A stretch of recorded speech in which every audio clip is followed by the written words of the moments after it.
Welcome. This is Richard Kuhns welcoming you to the Morgellons event of the week. I don't know of any other program that is similar to this one in respect that we offer this support call every week to provide you with encouragement and insight and enlightenment and inspiration.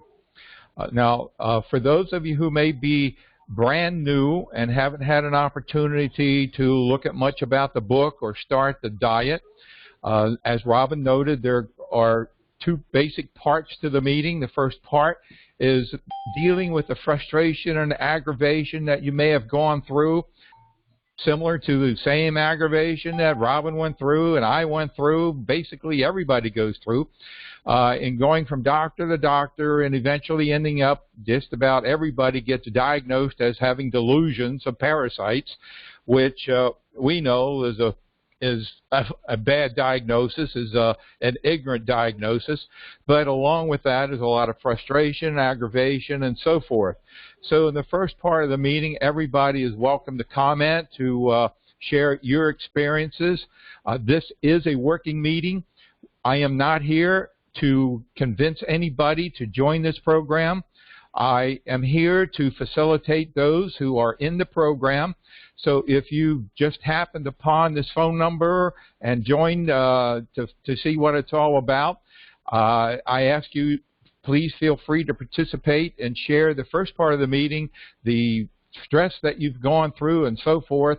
And the second part of the meeting is a working meeting. People in the program are going to be asking me, hopefully texting Robin with questions about things that they may misunderstand in the book or want more clarity on or more definition on the diet and what works. So in other words, if you haven't read the book or started the diet, you won't be in a position to really ask those questions.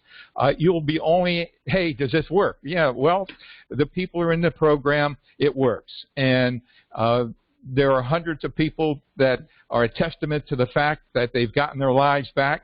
Personally, I'm not sitting in an ivory tower looking down on people telling you what I think might work or theoretically might work. Personally, I've experienced and beat Columbella, that's springtails. They're nasty little critters. They can ruin your life. I've beaten Morgellons. I've beaten skin fungus. I've beaten a hot tub rash. I've beaten Lyme disease and Strongyloides cervicalis. So that's pretty much the range of everything. And I came out the other end of the tunnel free, and I had my life back. And I eat everything I want whenever I want. Of course, I don't go eating peanut butter every day because, man, peanut butter 2 or 3 times in a row, and I'm going to have skin reactions. I'm going to start having problems. So, yes, you do get your life back. You can eventually eat anything you want and whenever you want with caution. So this part of the meeting is about stress. And why do we talk about stress? Anyone like to share your, is there anybody on this call who has not been depressed, angry, upset, confused, uncertain, and perhaps at the brink of wanting to end their lives because there just doesn't seem to be an answer anywhere? Is there anybody on the call who is not in that basket? I know I was. If it weren't for the fact that I had a 4 or 5-year-old son at that time, who's now 32, I probably would have cashed it in. It was that bad. Relentless itching, 24 hours a day, scalding baths. The best I could do was scalding baths to get a few hours of relief until I discovered the amazing diet. Anyone like to share your experiences so we know that we're on the same planet here and that you're on the right call? By the way, this program is recorded. It is now being recorded in video. It will be on YouTube, and perhaps as time goes on, we will find a way of including some of the participants in video as well, so that you can also appear in video. That is if you want to. Anyone like to share your experiences?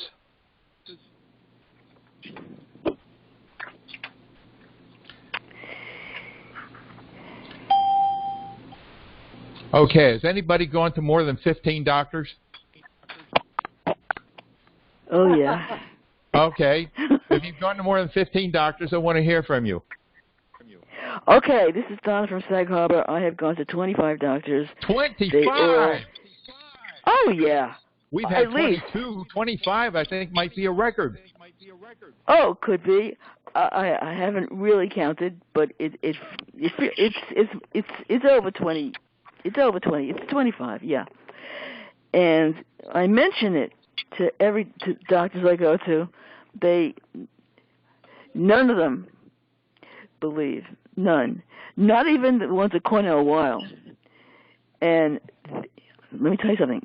Here we have don't Cornell know Weill, we have Mayo Clinic, we have all the super doctors out there.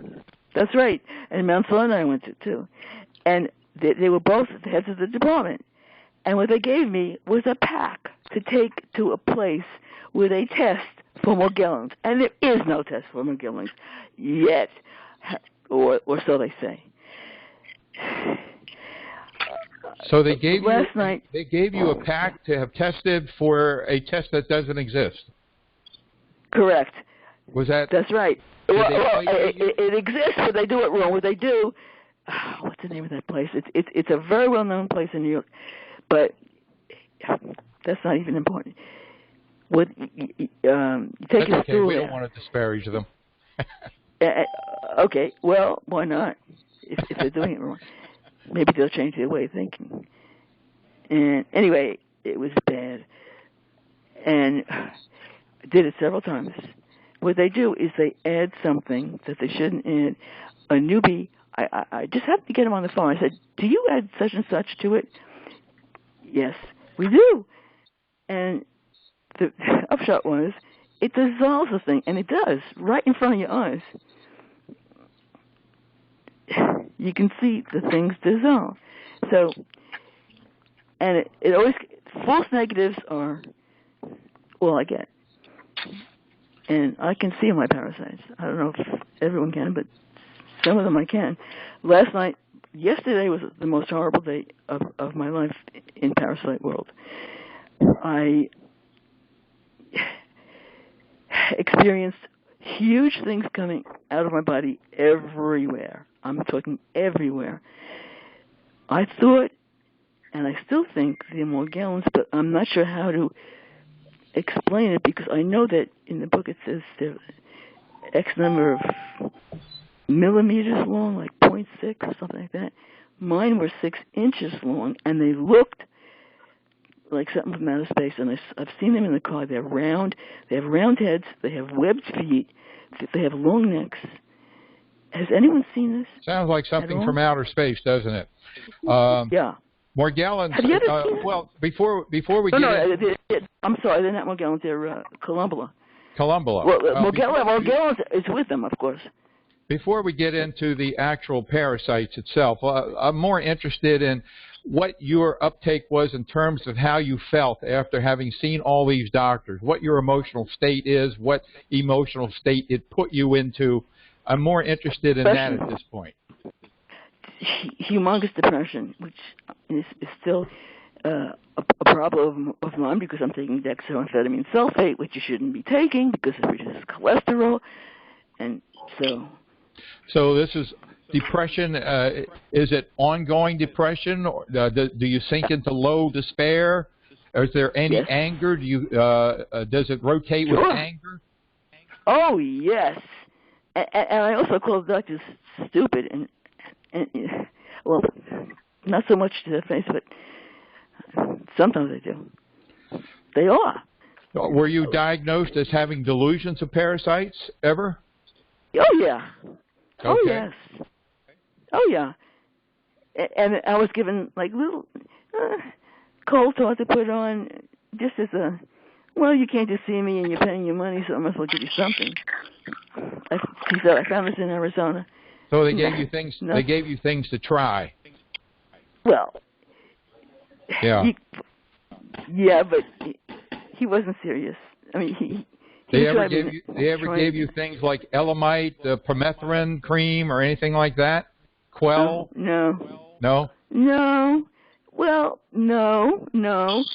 As a matter of fact, most of them, they don't even want to talk to you. They look at you and they walk out. As a matter of fact, the ones at Mount Sinai walked right out. The head doctor at Mount Sinai walked right out, and I didn't see him again. From Cornell Weill, the same thing. He gave me a kit, walked out. And how do you feel? How did you feel after that? After traveling into the city, feeling sick. I'm always sick. I've had parasites for 30 years. I can't get rid of any of them. They're getting worse. And how many dollars have you invested over 30 years with this approach? That's not even important to me. I mean, not that many. I mean, I go to other so doctors. You have good insurance. You have good insurance. Yeah. Good. Okay. All right. Thank you very much for sharing. Anyone else like to share your experience? How many doctors have you gone to? We just want to make sure we're all in the right call here. I'd like to say something. Yes. My name is Jolanta. I'm from Iowa. And, hi, welcome. Your name again? Jolanta. Jolanta? Jolanta. Jolanta. Yes. Okay. And I was in the long run. They had me go to mental health hospital for a week, and now I'm back out, and everybody's asking me, "Do you feel better now? Do you feel better now?" So now I feel like I have to lead a double life in my house because I still clean when my husband goes to work, and but now I'm cautious because my therapist told him that I might be a danger to him and poison him because of all the stuff I was doing in the house. And he just told me that maybe a few days ago. Even though all the years, I work at a hospital actually, and I've always had, they do a review of you every year, and I've always had an amazing review. People stop me when I'm at shopping or something and thank me for the good care I give them. But now I'm very cautious what I say. Yes. And I'm cautious. I'm living a double life now. I can't tell people, yes, I feel the bites. Yes, I could still see them, like the Columbia is like a dust particle, and the Morgellons a sparkle. But you have to look at them a certain way. And I have to make believe, no, I don't see it. I'm fine, in order to be safe. But my therapist told my husband he should maybe get his blood checked to see if I'm poisoning him. I mean, I've been married for over 30 years, and I said, if my cooking didn't poison you, I don't think I'm poisoning you, Doctors are to do no harm, and just look what he did. In fact, there was a blog post about a year or two ago about doctors that do harm. It's sad. Yeah. They jump to conclusions through their own ignorance rather than say, you got something, we don't know how to deal with it, we're limited at our present medical knowledge. They go jumping to conclusions like this. So anyway, that's my experience. So it makes me very sad on top of this whole thing that I can't be totally open about what's going on anymore. So what about the feelings, emotions, depression, anger, uncertainty, confusion? Sadness and anything else. I do I use the prayer lines because I'm very deeply spiritual like that. So I call the prayer lines and express my feelings, and to me it gives me help and hope. But I just feel sad whenever people ask me about things. I have to pretty much lie. I say, no, I'm fine. Oh yes, the medicine helped me. By the way, thank you for that. From your book, I told the psychiatrist at the hospital that I would take Zyprexa, but the other stuff that the doctors were giving me, I would refuse to take. So thanks to your book, at least you gave me something that I feel safe with. That helps me with my depression and anxiety. Good. And it also reduces your dopamine level, so it will help with the parasites as well. That's good news. Thank you for sharing, Jolanta. Anyone else like to share?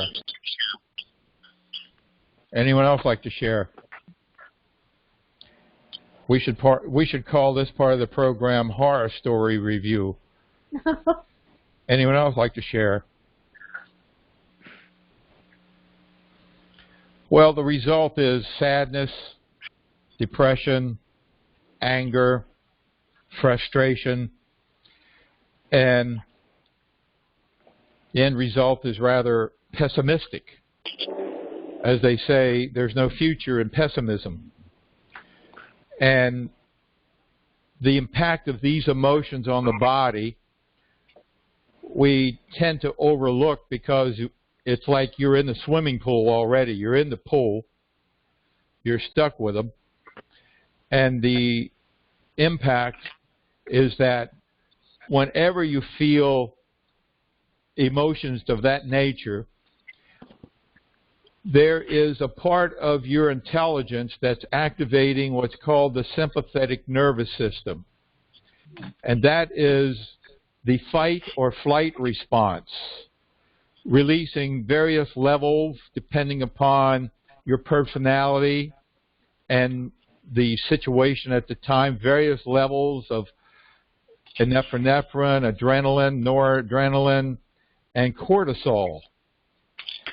And these hormones circulating through your body have you prepared to either fight an attacker, something attacking you, to some degree, or to run away to some degree, either as fast as you possibly can or at least get out of the vicinity. But you can't run from these organisms. They're on you. In fact, if you're eating the foods that they love, you are actually breeding them. You are making them. You are a walking, talking factory of these parasites. And you can't fight them. I mean, they're barely large enough to see, and some of them are coming through your skin, so that means they're inside you. So how are you going to fight? So the end result is you're left with these hormones circulating through your body. Long term, it's another complicating factor. Long term, there are many things that happen. It interferes with your immune response. Your immune response goes down. You become, people in depression become more prone to cancers and other life-threatening illnesses of that nature. If anger gets thrown in there, your blood pressure goes up. You become more prone to heart issues. And what's more interesting is that the cortisol level is up, and the cortisol, somebody is building a parasite pen. Who's building a parasite pen? But the cortisol level goes up, and cortisol releases blood sugar, releases sugar into your blood. So you have elevated levels of blood sugar. And that can be a real problem. Use yours. Okay. So that can be a real problem. Because something that is not on the diet is sugar. And sugar only ends up causing sort of like a snowball rolling down the hill. It gathers speed, and the parasite activity heightens, and so you got big problems. So how do you deal with stress? How do you deal with this? Because it's a daily thing, an hourly thing. So how do we deal with stress? Any suggestions, Robin? There's tapping, there's deep breathing, there's prayer, there's reaching out to other people, having buddies to talk to. Yes, having a buddy. Your voice is a little low, Robin. If you could speak up. Okay, I'll get closer. Is that better? Yeah, much better. Okay, sorry. You want me to? So yeah, deep breathing, prayer, tapping, having a buddy, knowing that you're not alone, doing things that give you joy, all of those things help.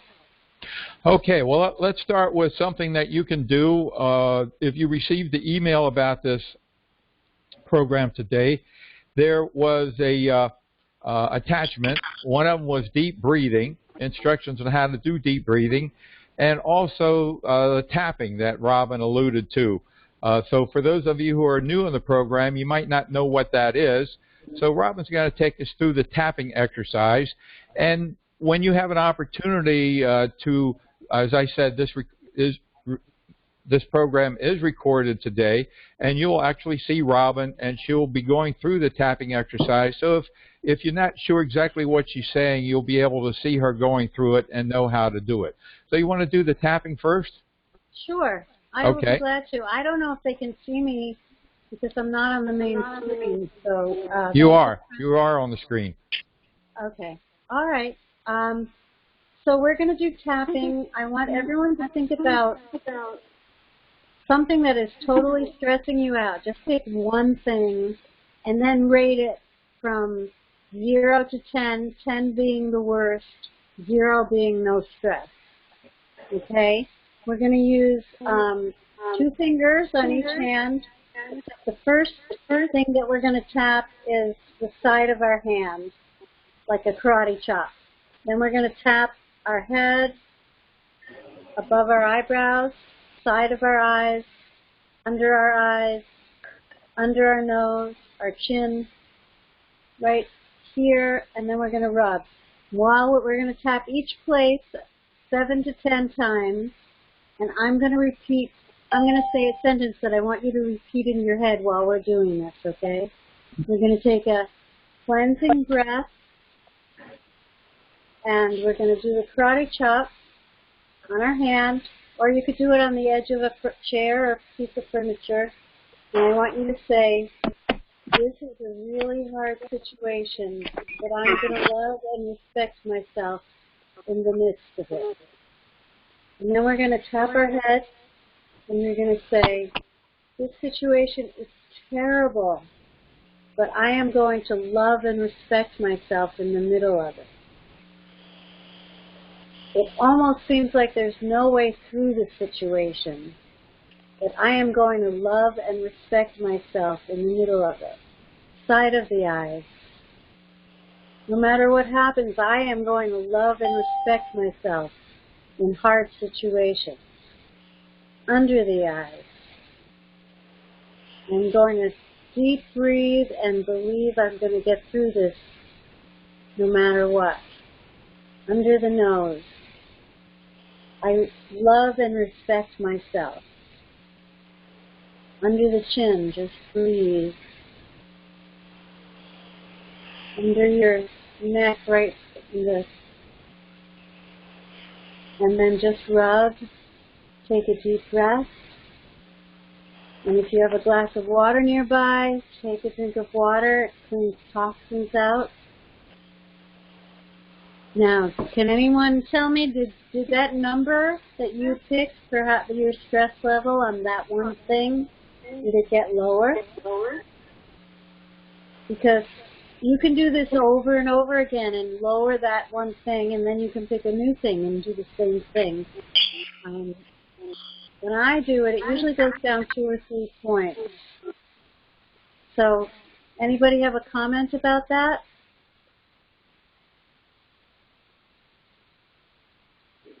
Or not? Anybody feel a reduction in the level of stress? Anyone like to share? Has anybody been doing it during the week? It's a lifeline that you can reach out to. The choice is you can, when you catch yourself in the despair and the aggravation, you can be in the pool of it, or you can climb out by doing something of this nature. And the next one we're going to be doing is a deep breathing. Would you like to take us through the deep breathing now, Robin? Sure. Okay, so either you're sitting down with both feet on the ground, or you're standing up straight, your shoulders are down and relaxed, your chin is up, We're going to breathe in through our nose and out through our mouth. We're going to breathe. We're not breathing from our chest. We're breathing from our diaphragm, which is in our belly. It's like a bellows. Your stomach expands as it fills with air, and then you use your stomach muscles to push your diaphragm to push the air out in a very controlled exhale. Okay? So are you going to say words that we're going to focus on while we're doing this? Yes, I'll do that. You're going to breathe in creativity. You're going to breathe in health. You're going to breathe in relaxation, peace, harmony. And you're going to exhale the confusion, the frustration, the anger, the depression, the uncertainty. So that's what we're going to focus on. Okay, so everyone, your back is straight, your shoulders are down, you're relaxed. We're going to release a cleansing breath. We're going to breathe in for 5 seconds, hold for 5 seconds, and then exhale. It can be like a controlled hiss for 10 seconds. Okay, so let go of all your air, breathe out, and breathe in. 2, 3, Health, 4, creativity, 5. Hold. 2, 3, 4, 5. Exhale. 2, confusion, 3, aggravation, 5, upset, 6, anger. 7, 8, Let go. 10. Let go. Breathe in. 2, Can breathe in health, 4, life, 5. Hold. creativity, 3, 4, 5. Exhale. 2, anger, confusion, 4, 5, uncertainty. 7, Let it go. 8, 9, Let it go. 10. Breathe in. 2, 3, Peace, 4, 5. hope, Hold. strength, 2, 3, 4, 5. Exhale. 2, frustration. 4, 5, 6, Let go. 7, 8, 9, Let go. 10. Breathe in. 2, 3, 4, Creativity, 5. Shoulders down. Hold. 3, 4, 5. Exhale. 2, frustration, 4, aggravation, 6, 7, 8, irritability, 10. depression. Let Breathe go. in. 2, 3, 4, Strength, 5. Hold. stamina, 2, 3, 4, 5. Exhale. 2, frustration. Let go. 4, 5, Aggravation. Let go. 7, Anger. Let go. 9. Depression. Let go.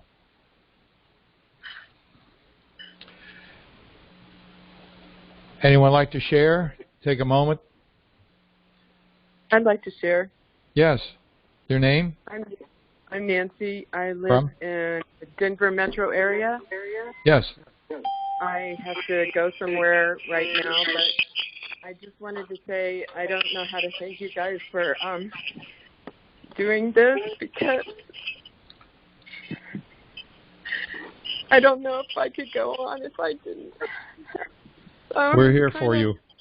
information about what to do. This is just unbelievable.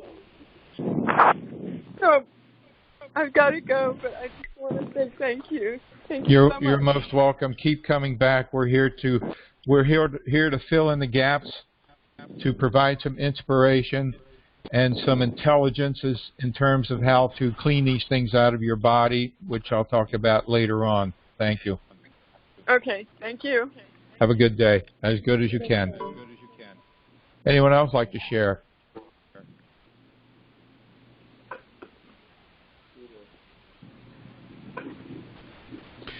Well, it's sort of like if you've only been walking and you haven't been introduced to an automobile, it's sort of like I gave you an automobile now, Robin and I, and that is, instead of walking everywhere, when you catch yourself in the midst of stress, you could take the PDF or the JPEG, I don't know which it was, in the attachment, put it on your phone as a background wallpaper, and every time you go to answer the phone, you remember to take that deep breath.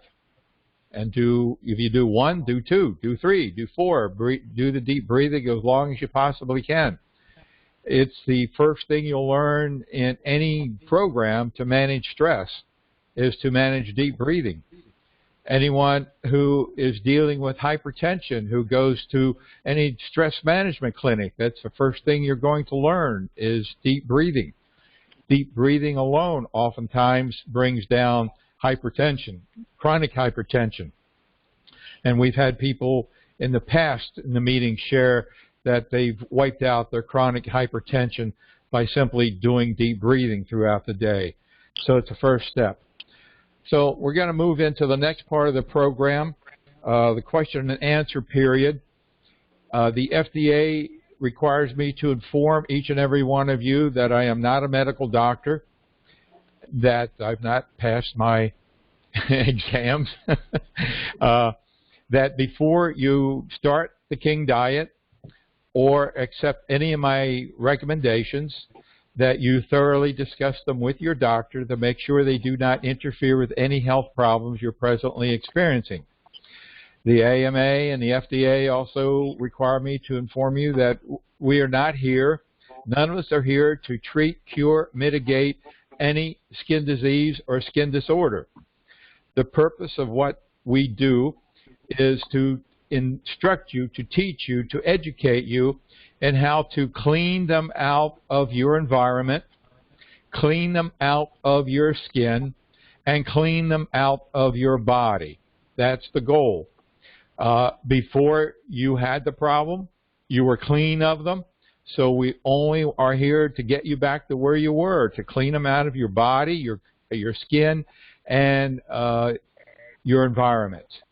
So this is an opportunity now. If anyone would like to ask a question about the diet, share your experience. You can share your experience if you've been on the program for a while and are making progress. People love to hear other people making progress. Several people are brand new, and they would love to hear some positive results, too. So turn it over to you. Share, ask questions.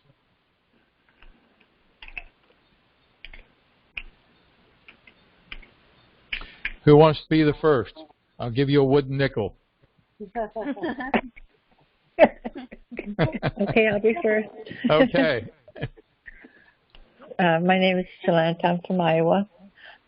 Concerning my hair, because I know I use like a black light to look at my hair. Like my hair looks normal for my age, but under the black light it's actually blue. So I know it's the fungus on my hair.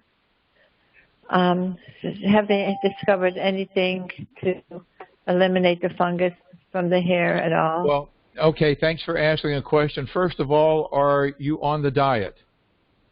I started a diet. I've only been on it like a week. Okay. So and are you strict with the diet? Has it kicked in for you? Have you noticed a reduction in itching and biting sensations? Not yet. Okay, so the key is to stick with it. The key is to be like Sherlock Holmes.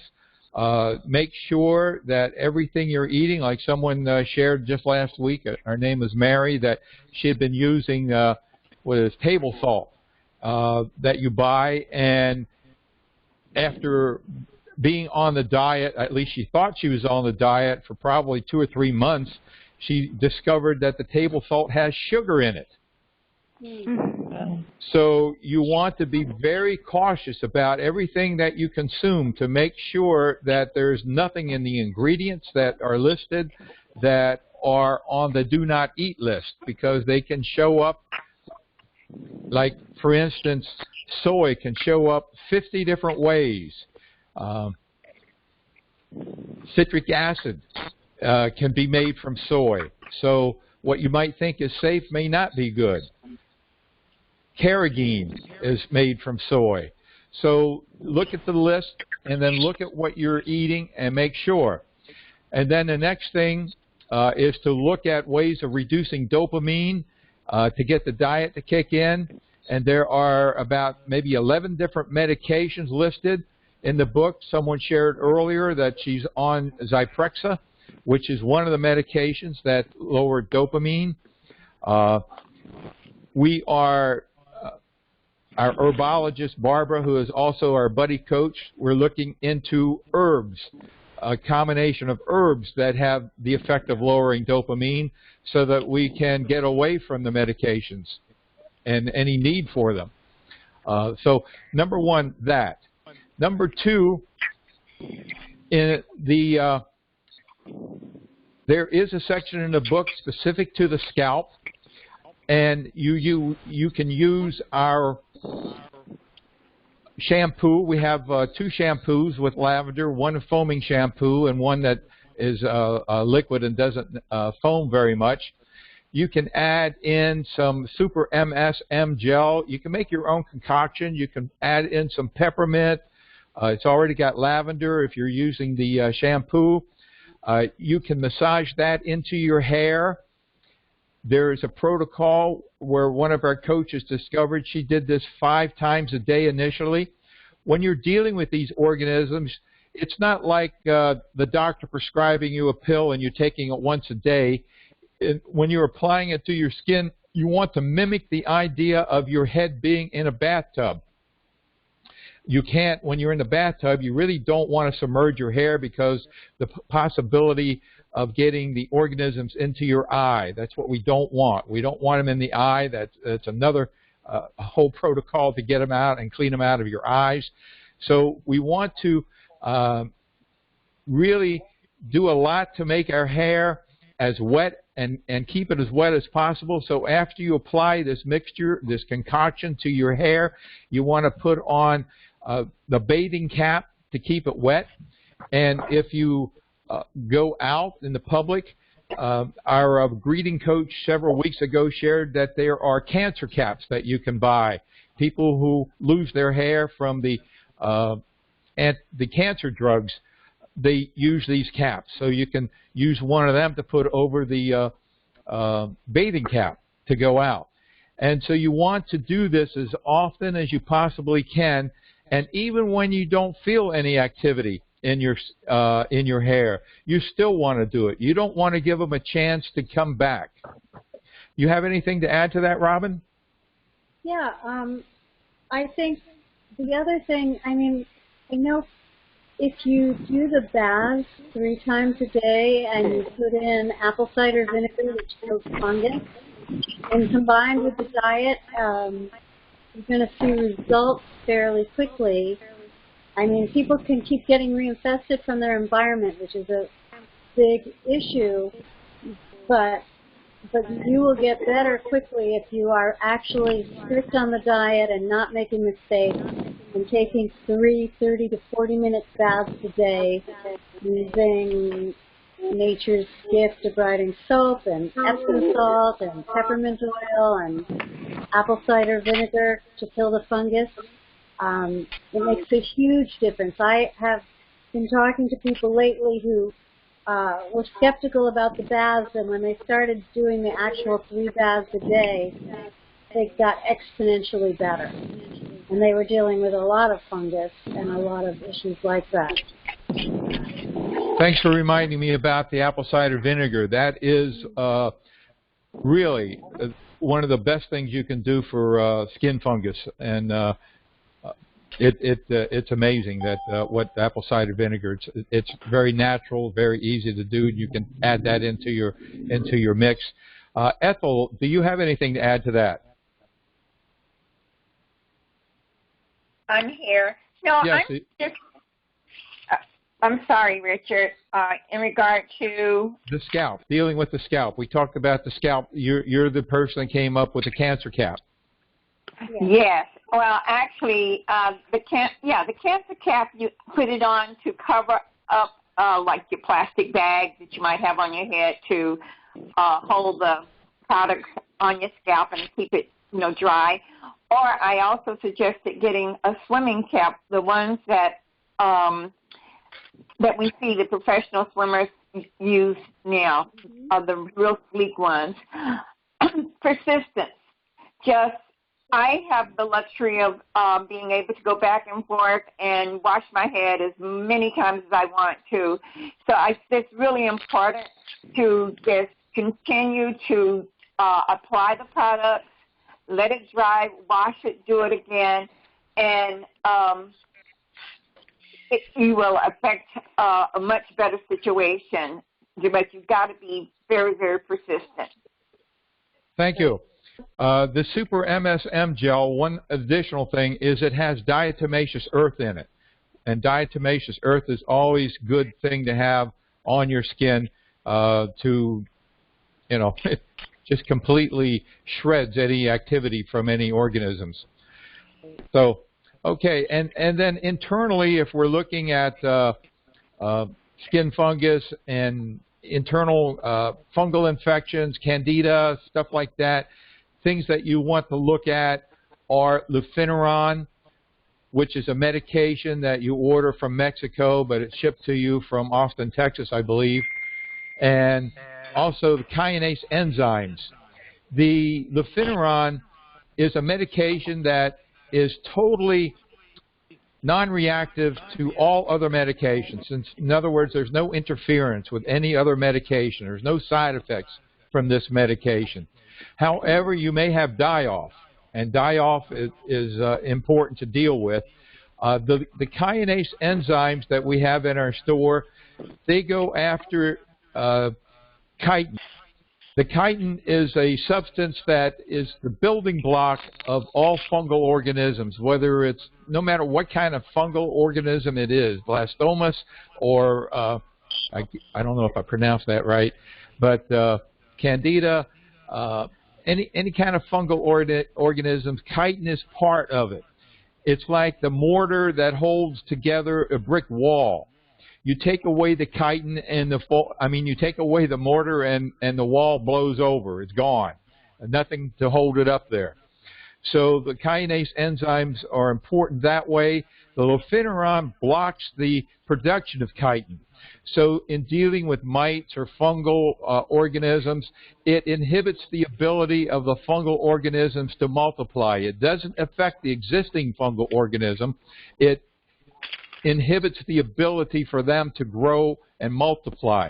Whereas the enzymes, they go after and break up the existing organisms. Richard, I have a question about the little crystals that come out of people's skin. What are they and how do you deal with it? What I said is they're just part of Morgellons, and as you get better, they get less and less. But I don't know if you want to add to that. Well, the crystals, basically, there is a YouTube video, and if you complete the questionnaire, or if you have completed the questionnaire, I reference that YouTube video for you to watch, because it explains the crystallization through the process of chemtrails. And for years and years, I've heard the chemtrail thing, and I've watched people, but it never made sense what they said on, how can these chemtrails do what they claim it does and so forth. But this video clears it all up. These chemtrails are substances that are released in the atmosphere, and they have actual physical facilities on the ground, maybe dozens of them worldwide, and they, when these substances are inhaled, can be the crystallization of the Morgellons organism. So it sounds way out, but rather than me try to explain it, I would invite you to complete the questionnaire or email me, and I'll send you the link to the video. The antidote for Morgellons, by the way, according to the expert interviewed in the video, who was part of the project for many years. Initially, chemtrails were started back in the 1950s or so to seed clouds so that we could control the climate. And then as time goes on, they got more sophisticated in getting into microbots and things of this nature to deal with the intelligence aspect of humanity. It's way out there, but nevertheless, I don't discount it since I saw this video. But the good news is the antidote, according to the video, is boron. And so we have 3 milligram boron capsules or tablets in the store. Strangely enough, a lady emailed me this morning, her name is Mary, that someone cured themselves of Morgellons by taking borax with a half a gallon of water. Well, borax is boron, and rather than deal with possible impurities and telling you to take borax, it's easier to take 3 milligram tablet than it is to go around guessing with a pinch of borax. And yes, if you only are dealing with Morgellons, that's the antidote. But we just talked about fungal issues. So when we're dealing with Morgellons, it gets complicated for most people because of the complications from fungal issues, internal parasites, EMF, 5G, Monsanto, and glyphosate, and the impact it has on our immune systems. So for most people, it's a lot more complicated than just taking boron, but that is the antidote for Morgellons, according to this resource. Now, as far as the organisms coming out of the skin, they range. I mean, when it comes to Morgellons, there seems to be an infinite number of symptoms. I mean, even the fibers and filaments range from being where you have to have a loop, a 30-power loop, to be able to see them. So on the questionnaire, I ask a question like, do you notice filaments or fibers coming out of your skin? And many people say yes. Some people say no. But then the next question is, do you notice an accumulation of cotton-like substances in your bedding and clothing? And oftentimes the people who said no, they don't see fibers or filaments from their skin, but they do see them.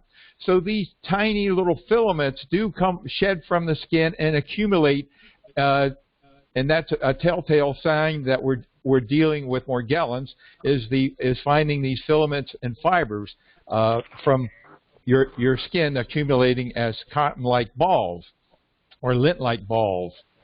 What was I talking about? I got a senior moment there, Robin. What was the subject?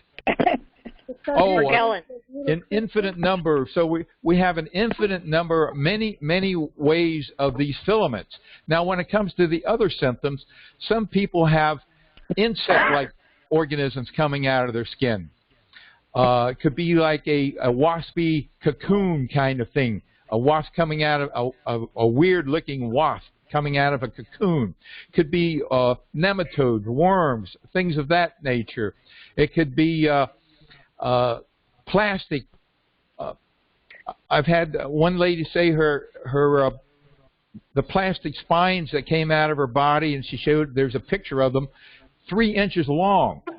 A lady earlier here said hers are like 6 inches long. Many people, it's only like 3/4 of an inch long. Some people have goo. Some people don't. Some people, the goo is black. Some people it's white. Some people it's yellow. So there's goo. That's biofilm issues. So it's an infinite number of possibilities. But the key factor of the Morgellons is the filaments and the fibers.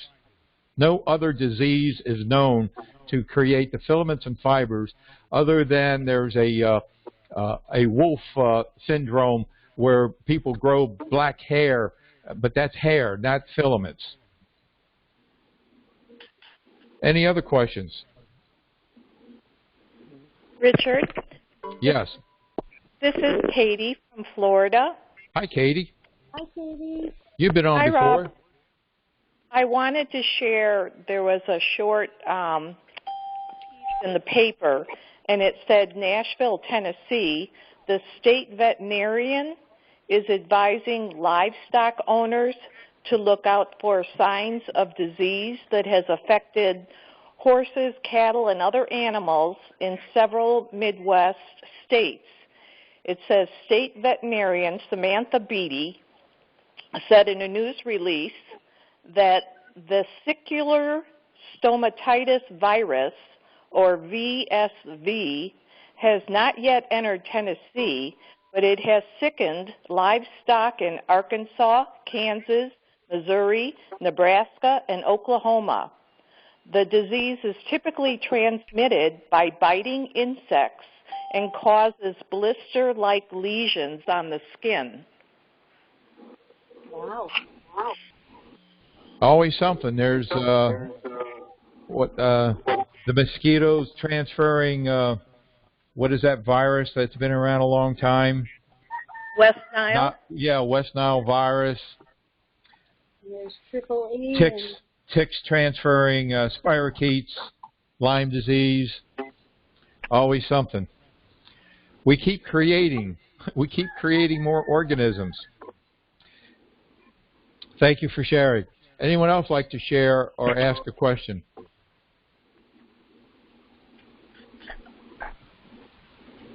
This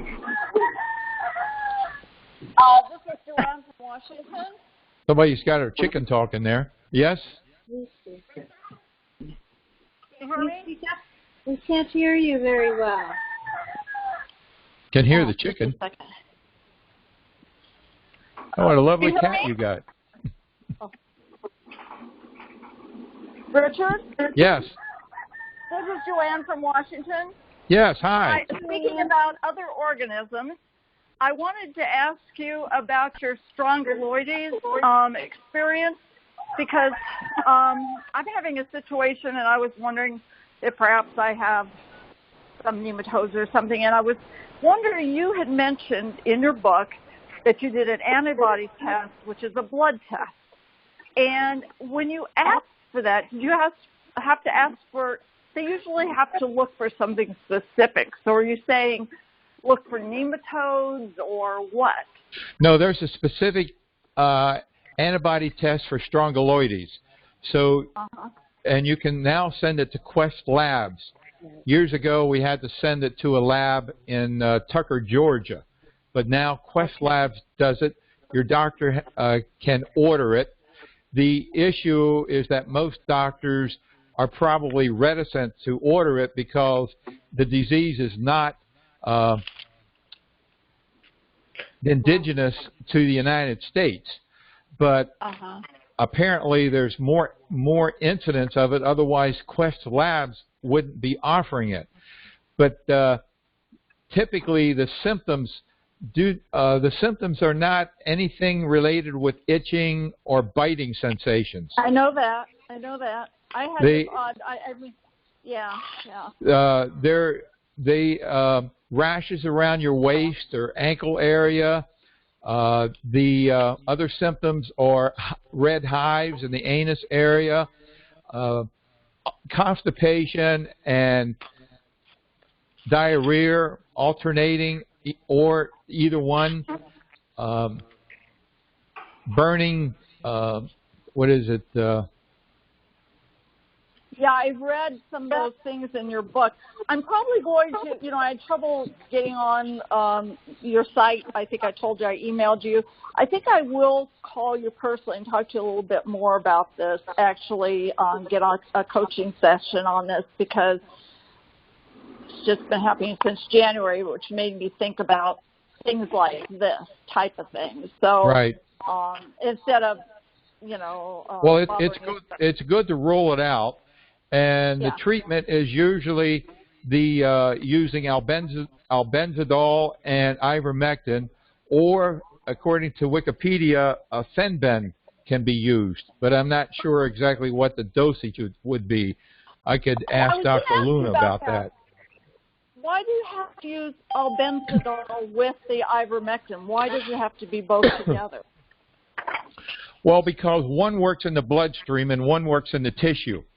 And these organisms, say the organisms are in your bloodstream, and I don't know which medication targets which, but assume, for instance, that ivermectin works in the bloodstream. I could be wrong about that. But so the ivermectin will go after the organisms in the bloodstream. They will simply migrate to the tissue, and the ivermectin won't touch it. And when you stop the ivermectin, they're going to come back into the bloodstream. So when you use the albendazole, we'll assume the albendazole works in the tissue. So you got them on both levels. They can't migrate anywhere to escape. I see. Okay, thank you for explaining that part. This is Robin. If you have a doctor that you're pretty comfortable with, you know, I was concerned about it, and I talked to my doctor a couple of times, and he just called in the test request, and I didn't have it, but you know, it was reassuring to be able to just take the test, and insurance covered it. So it's good to rule it out. Yeah. Yeah. And the good thing about it is the diet works as well on it as it does on Morgellons and Columbella. And so does the diatomaceous earth cleanse. Yes. The Strongyloides has an interesting life cycle. It's internal and external. It seems to be very much like Morgellons and Columbella.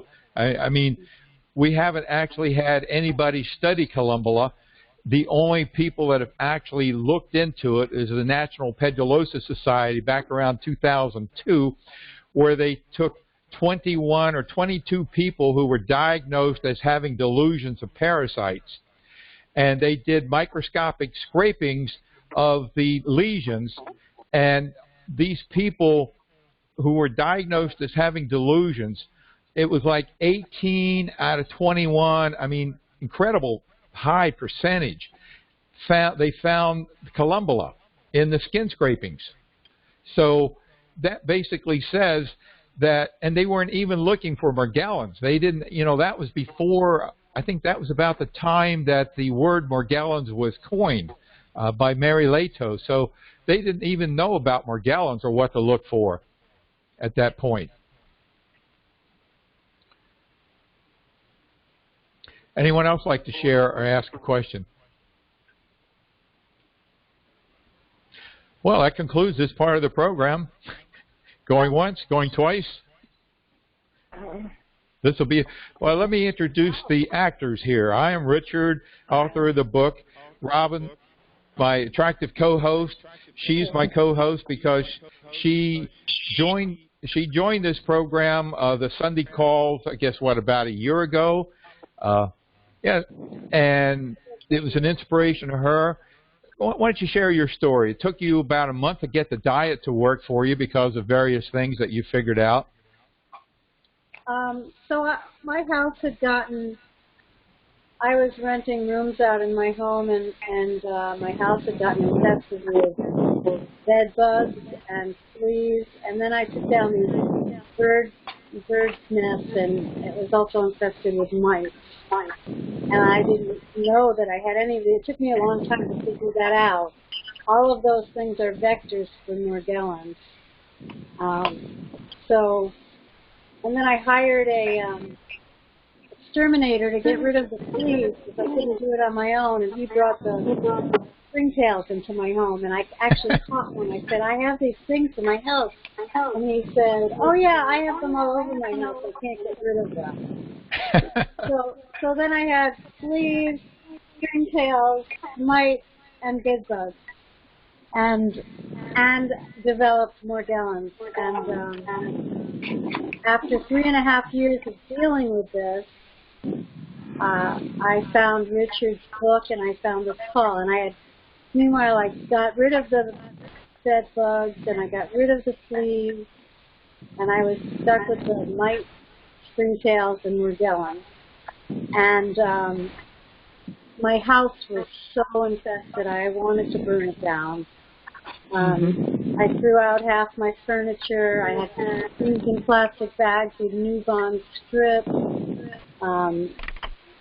I started the diet, and I realize now the diet just did not kick in because my house was so infested. I kept getting reinfested from my environment. I discovered Garden Safe Fungicide 3, which is a neem-based organic gardening pesticide, and it kills columbola. So I used that in my car, and I used that on my musical equipment, and those things got clear. I put them in plastic bags. Meanwhile, the diet and the baths helped tremendously, but the diet didn't kick in. So I finally, I got ozone generators, I got an electrostatic sprayer, and I finally got a prescription for Pimozide, which is ORAP in the book, and it lowers your dopamine level enough so you're unattracted to the parasites, which gave me the capability of aggressively attacking my environment. So it took about 4.5 months, and I was on the ammonia didn't work for me, so I went to the triple pesticide in the book.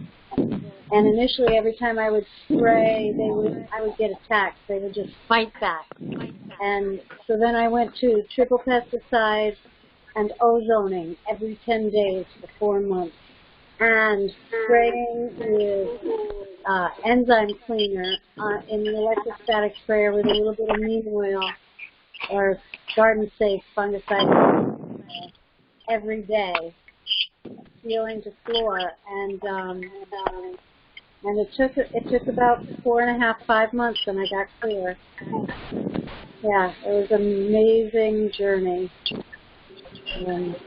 but it took a lot of work. It took persistence. It took creativity, and I couldn't have done it without the books and without these calls. And that's why Robin is my co-host, because she read the book many times, referred to it constantly, used every minute of this conference call to her advantage.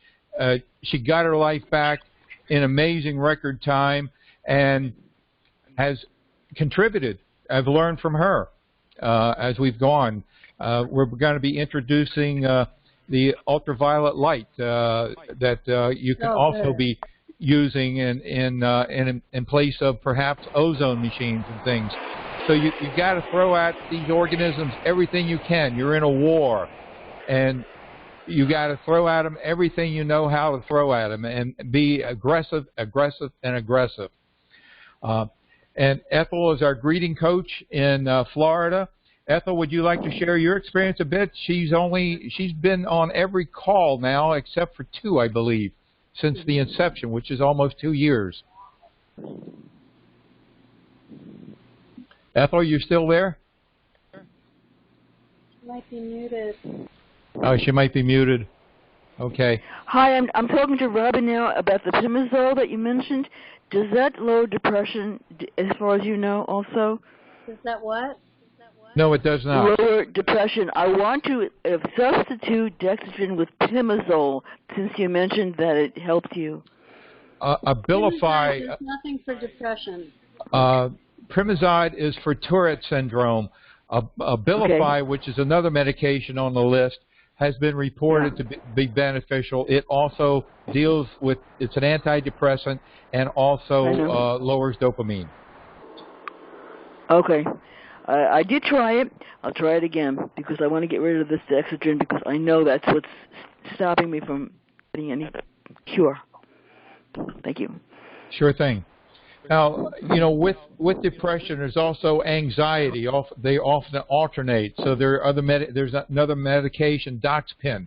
There's Wellbutrin, which might be something you might want to talk about with your doctor.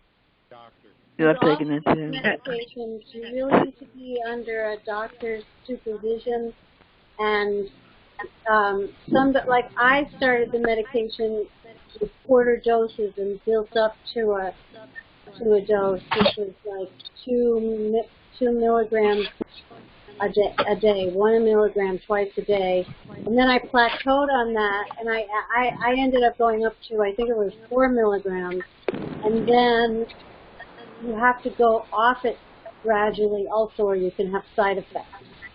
So it took like a month to to reduce the dose and get off of it. But Yeah, I have a question. Yes. yeah, Hello. This is Jolanta from Iowa again. The hairs that grow from your legs and my arms, like I had no hair because I'm a senior citizen. I stopped having really hair growth on my legs and my arms, and I've noticed since I've gotten this disease, this hair starts growing from my legs, but it's like almost like a golden color. I don't know how else to describe it. And then I find that sometimes if I put special, I don't know, mineral oil or something, it'll go in again and it'll come out again. And I want to know what it is. Is it a strongyloid or is it a filament or what it is? Well, the filaments are an indication of Morgellons, according to Dr. Saverly. They should be, if you have a UV light, they should be fluorescent. A black light. That's what they use. They're said to be fluorescent. And they would grow. Hello? sorry. Hello? Yes. But they would grow from your legs, right? They would start growing. Grow everywhere. They can grow from your arms, your legs, your face, your neck. Okay, thank you. And You're so welcome. UV light, anything else, or UV Well, light? I'm not sure. How do you do the is it UV light or is it black light? I think it's a black light that shows. I have a black light. Shows a fluorescence. Yes, I have a black light. That's why I could tell it has fungus in my hair. Yeah. And on my fingers. So they would show up when I put the. And this, I mean, I've been shaving them. But I find sometimes, like I said, when I cover my skin to go to bed, they're not there. Then I wake up and they can pop out again. Well, that sounds like what Dr. Saverly describes in her book. So that's the only thing we can go on is what she describes in her book. Okay. Thank you. Thank you. Anyone else have anything to share or ask?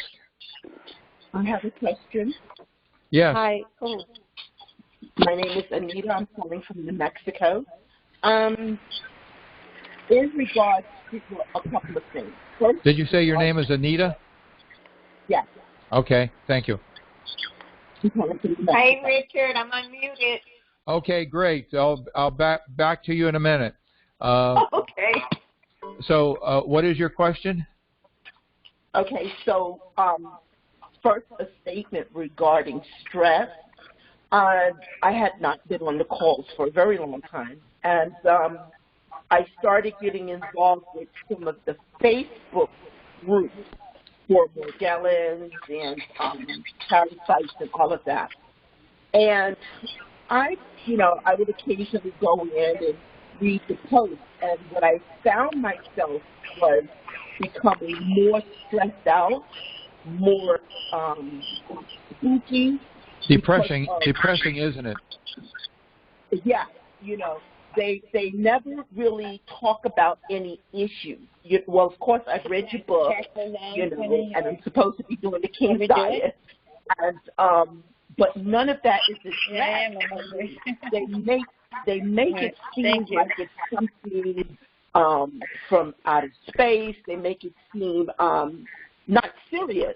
And I mean, people come on and the comments, besides the profanity, it's like it's not made, it's not taken serious, as opposed to like being on the calls with you, your book, your game plan for success, and all of those things. So what I did was I unfollowed, and I got out of the group, and listening to what you were talking about earlier is about stress. We have to be careful who we surround ourselves around and what we listen to. Also, dopamine. Now, I was taking, still am, a large dose of Wellbutrin. But then I read in your book or in a comment somewhere, don't take the Wellbutrin because it increases dopamine. Well, I'm dealing with adult attention deficit. So I had to stop taking the Concerta. And then I've reduced the amount of the Wellbutrin. I talked to my psychiatrist about the Abilify, and he was like, no. You know, so dopamine is the excitability, the chemical for happiness and success and all of that. So how does one who's dealing with attention deficit, who's got to have some type of a stimulant to go on, not do the things in order to keep the biting and whatnot? That's a very good question. And from what I recall, Wellbutrin does reduce dopamine. But reduce it is supposed to increase dopamine. I'd have to double check that. It's a list of like 12. I checked them all in all of them, but low dose naltrexone. No, it's not an antagonist.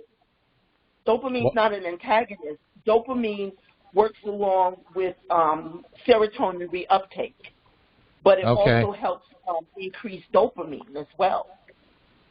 Richard. Yes. Robin. So the thing is that these medications, you're not taking normal doses of them. They're low doses, and the amount of dopamine they're reducing is small. It only takes a very small amount of dopamine to be reduced to be effective. And the other thing, the low dose naltrexone, it works on cortisol, but cortisol works on energy, and what it does is it balances out. So if you have high cortisol, it's going to lower it, low dose naltrexone. If you have low cortisol and you have brain fog and you have no energy, it's going to raise it up to what would be normal for you. And it's almost, when you combine it with one of those other drugs, I don't think you notice the difference with the low doses of lowering the dopamine level in your body. That's an important point because the cortisol can be a big issue for some people. Particularly, you may have to get tests to see if you have low cortisol. But as far as ADHD, if I recall correctly, there was an update within the last month about an alternative medication that can be used for ADHD that does not affect dopamine levels. So I have to go back and look through the blog. If not, there is one that's in my queue that may not have been released yet. But there is an alternative medication for ADHD that does not raise dopamine. Okay. Thank you. But definite no concern. What's that? Definitely don't take Concerta. Well, I don't remember every medication. I'm not a doctor, so when I do the research and put it in a blog, I'm not a walking, talking dictionary, so I'd have to go back and actually look at those blog posts. Blog posts have a lot of information. In fact, I'm coming out with the 10th release of the book within the next week or two, and a lot of it, because if I wrote everything that I've discovered and learned, this book would be about 350 pages long. So in a lot of situations, I refer to blog posts. So I'm using the blog sort of like part of the book, because many of those blog posts are research projects on their own. And I have to read them to remember what I wrote, because they're research. My brain is not a computer. Yes, it is. In a sense, it is. Ethel is back. Ethel, we were sharing, Robin shared her experience. Would you like to share your experience? You've been on every call except, I believe, 2. Did we lose Ethel again? This is funny. Okay, we lost Ethel again. Okay, anyone else have a question or would like to share before we move on to the buddy coach? Hey, he had muted me again. He muted you again. Chris, what's going on here? Well, I was just talking and talking, and that's it. Okay. But no, I was fortunate enough to have a naturopath here in the area where I live too. She was very excited to tell me about the debriding soap. And I, in turn, called and was able to talk to Chris, and I tried it. And it made such a difference. But I felt because I had what I consider a very wholesome and healthy lifestyle and a good diet, I was a vegetarian, which I'm not any longer. I did not do the diet for a while, and so it took, and I just kept hearing them emphasize that nothing's going to work unless you do the diet. Once I started the diet, I started seeing such a tremendous turnaround in what was happening with me. I went to an Airbnb to spend a couple of nights, actually, because I was having something done at the house here. And the morning after the first night, I woke up and had these red discs on my shoulder, and I asked a friend of mine, what did she think? And I thought maybe fleas, and she said, go check for bed bugs. And so I did, and when I checked, I had bed bugs and what I looked like just trash fall out on the top of my foot, and I had on like some open-toed shoes, and evidently that was a parasite then got started. And plus I live in a situation where I have someone who likes to have a feral cat colony, which I'm affected by. I do really well as long as I stay in the house, but when I go out, there's always a possibility. But I know what to do. I don't distress myself or disparage myself for having to, continually do this. I started eating the meat because I could not eat my regular source of protein, which had been the tofu. So I started with some really good beef and some fish, incorporated those into my diet, and so that I could continue with a good source of protein. I ordered myself a sprayer, electric sprayer, which I don't think we can get now, and I took the 21-day challenge. I felt that I got my inside environment really well taken care of, and I spray every day with it still. I just don't want to take a chance on, because I do have problems when I go outside. But this program and this group, this has just been a really godsend, and I am so thankful that I have been able to be here and to participate and to get suggestions on how I can return to a normal life. Thank you. This is one incredible lady. You can hear the energy in her voice. She is not going to let anything going to ruin her life, and she's got it back. And she's also our doodling queen. That's what I was doing earlier. When you get and this is because when we have these organisms running our lives, it limits us socially. We become isolated, and that's a part of what we didn't talk about earlier, the isolationism and the stress of that. And what Ethel did is she shifted her energies into doodling. And contrary to the kinds of doodles I've done, she comes up with artwork, incredible artwork. So that's another challenge. So when you have lemons, figure out how to make lemonade. When you're stressed out and you're depressed and frustrated and angry, your IQ is at the bottom. Your creativity is at the bottom. So this is why we have the first part of the program, is to arm you, to give you tools to deal with those emotions rather than be consumed about them. Turn them into a call to action, which is what this program is about. It's a call to action. The goal is to give you insight and encouragement. That's what we're here for, and that's what works. Anyone else have a question or like to share? Yeah, Russell Stover just came out with a sugar-free made with stevia. Only on the back I read a million other ingredients, and I said to myself, one of these ingredients has got to be bad.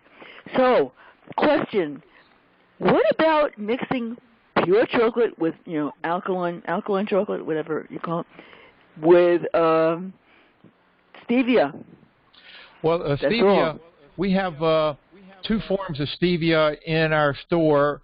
One is only stevia; it's a powder. The other one is alcohol-based, which would be good maybe for stage 1, but definitely stage 2. And we have the alcohol base in it because of the research reported by Dr. Axe in that stevia in an alcohol base can help deal with spirochetes, Lyme disease. So that's why we have it in the store. So stevia is unfortunately a difficult thing to sometimes find because of all the additives they put in sucrose, believe it or not. Yeah. Oh, back to ethyl. I did want to, for those of you who are in the program, I'm excited because one of the participants emailed me who was a vegan, who has figured out how to really make the diet work as a vegan. So I'm excited to get more information from her. I hope she follows through and perhaps writes up a few paragraphs and tips on how a vegan can, because otherwise you really have to choose. You got to choose between what you believe and what works. And sometimes you, like Ethel has done, is you need to let go of beliefs because they may not be working for you when it comes to these parasites. But perhaps this lady has come up with some answers that you don't have to make that choice. Right. Anyone else like to share? Hi, this is Beth. Hi, Beth. So things are progressing pretty well for me, and I'm to like 2 baths, but I'm going to explore perhaps a bath and a shower. But I'm still having bumps on my back that look like acne, and I'm wondering if anybody else has that, and if you have any ideas on how to deal with that. You have lesions on your back? Yeah. Oh, yeah. Well, let me stand up. I had them on my back where I couldn't reach. I had them on my shoulders, my neck, my scalp, all over. It's basically keep doing what you've been doing. Diet is super critical, super important. And, I dealt with this long before we had debriding soap. The debriding soap and our products are phenomenal, but you don't need them. You can, there's like the flow boat to China that I took with scalding baths and the diet and disinfecting the environment, and it works. Or, our products, the debriding soap and so forth, will speed things up.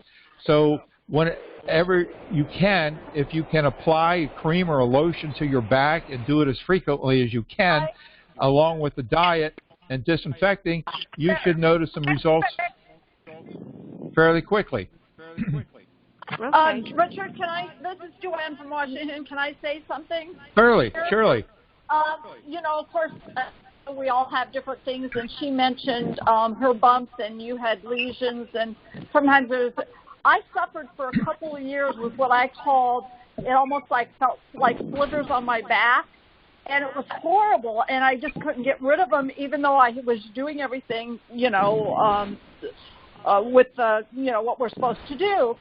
Well, my doctor gave me this cream. It was called triamcinolone acetonide, and that cleared it all up. So obviously for that thing, sometimes, as you say, we get not only the parasites, but we have these other things that happen then too.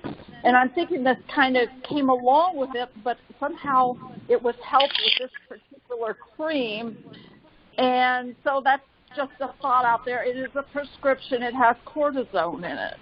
But I'll tell you that for the what you can do is make note of each other's names, and then you can send in your emails to the Buddy Coach and connect later.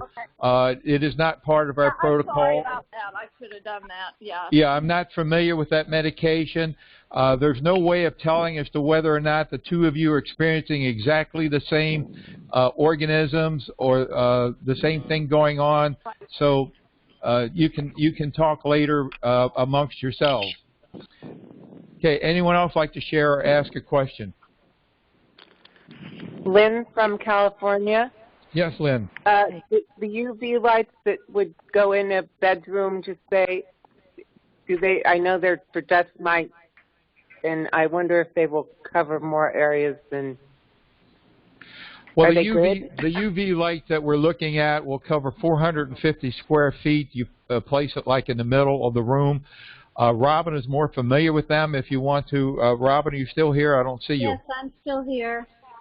Okay, you want to share your experience with the UV light? We have about 50 of them on order. It's not UV, it's UV. Oh, that's right. UVC?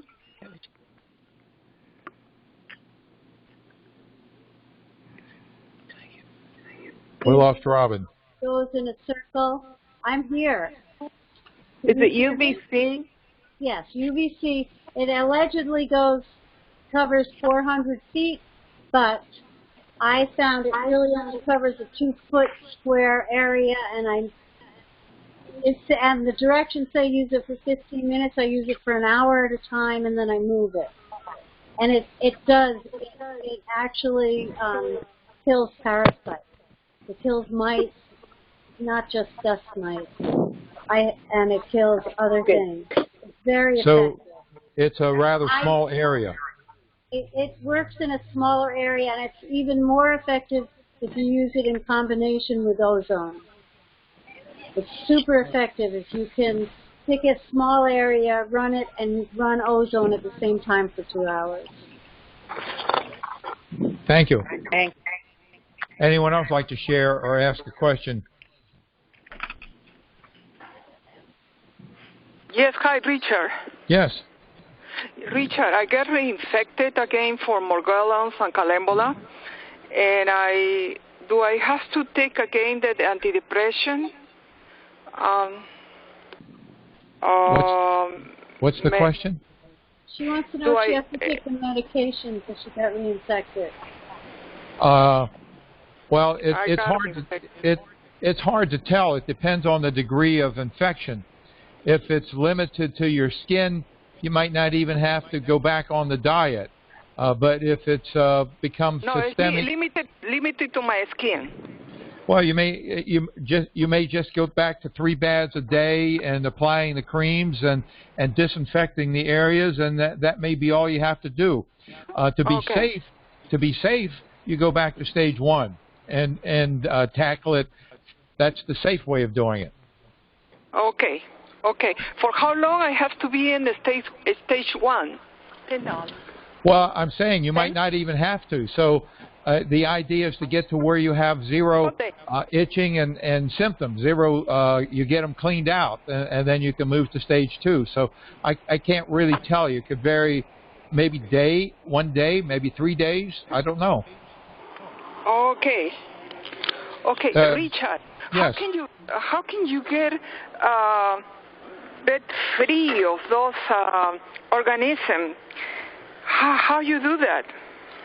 Well, I don't know, because they're in the environment, and perhaps the answer might be in what we're looking into. Our herbologist Barbara, who is also our buddy coach, one of the people who joined us recently in the program. You know, I brought the diet to the program and a few other things, but it's evolved from learning from each of you. You're like my research team out there, and you email me what works. We look into it, as Robin talked about earlier, and if it works for a lot of people, makes a lot of sense, we add it to the program. So it's really hard to say. Okay. Okay. The organisms, so Barbara's looking into, for us, creating a formulation of herbs taken via a vegetable capsule that will reduce the dopamine levels, and that is a way of reducing the attractor factor to these organisms. So that may make a big difference. But how can I get that pill? How can I how can I get it a pill? That pill to reduce the dopamine. Well, we're researching it right now. We're just starting the list of ingredients, and next we have to study. Barbara has to come up. She's an herbologist. She's got to study the relationships between these different herbs and if they make sense to take together.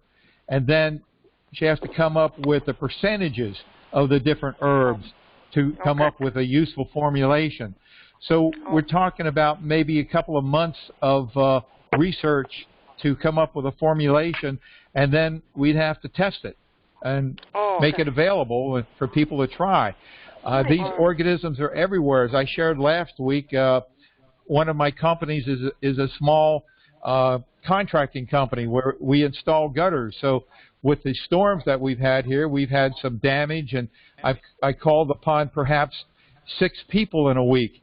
And in 4 or 5 of those yards, they had Columbola. And fortunately, I always have the nature's gift with me, and driving from one to the next, I'd have to constantly apply it to get them off of my skin. Otherwise, I'd be reinfected, just like in the beginning. Wouldn't know what to do. They're everywhere. But the drugs listed in the book lower dopamine. They're just not the natural herbal route yet. Yeah, it's like you can take the Primazide. You need the doctor's supervision to do that, all those medications. Claritin and Claritin D have been reported to be effective, and there was another antihistamine that was reported to be effective. So those are over the counter, so they may be helpful. But I'm not making a medical recommendation. I'm only reporting what others have shared with me. Okay. Thank you. Okay, thank you. Anyone else like to share? It's a kind of a gloomy picture, the fact that these organisms are running loose in the environment. And, fortunately we adapt and learn, like Ethel shared, they're outside, so she's learned to adapt to that and deal with it. I see. They're in my patio, so when I go in my patio, I wear riding boots. I just haven't gotten around to getting the, what is that, fungicide Neem 3? Garden Safe fungicide. Garden Safe. I haven't gotten around to doing that and treating my my patio and the area yet. Right. I also wanted to add something for Beth was talking about her back and lesions, and you can make a spray with the nature's gift and spray your back if you can't reach it, but I wouldn't necessarily cut down on baths till you're lesion free, because soaking in the bath is a great way. And also what Joanne said about getting an antifungal or antiparasitic cream from your doctor also helps a lot. There are a few different ones. So I just wanted to add that. Thank you. Anyone else have a question or like to share?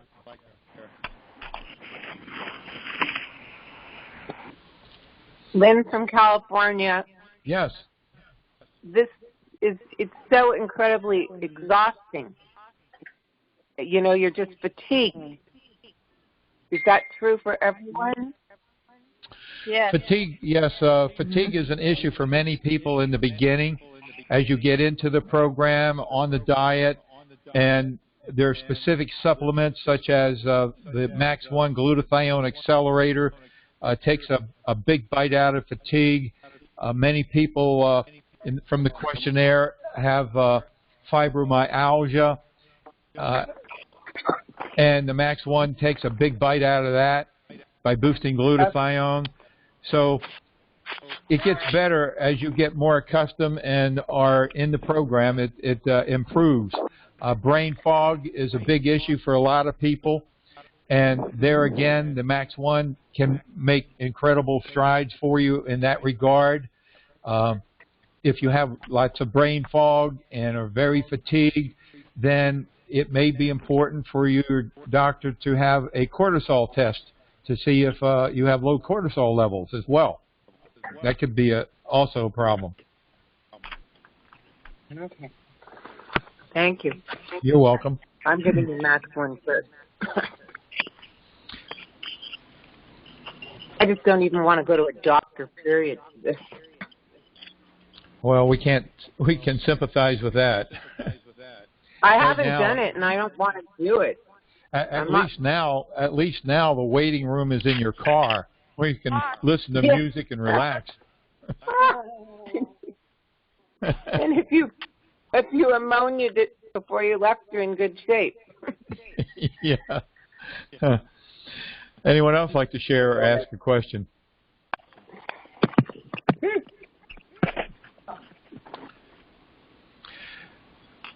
Going once, going twice? Okay. We'll have the drawing now. Chris, you got a winner? Yes, Richard. The last four numbers are 0951. 0951.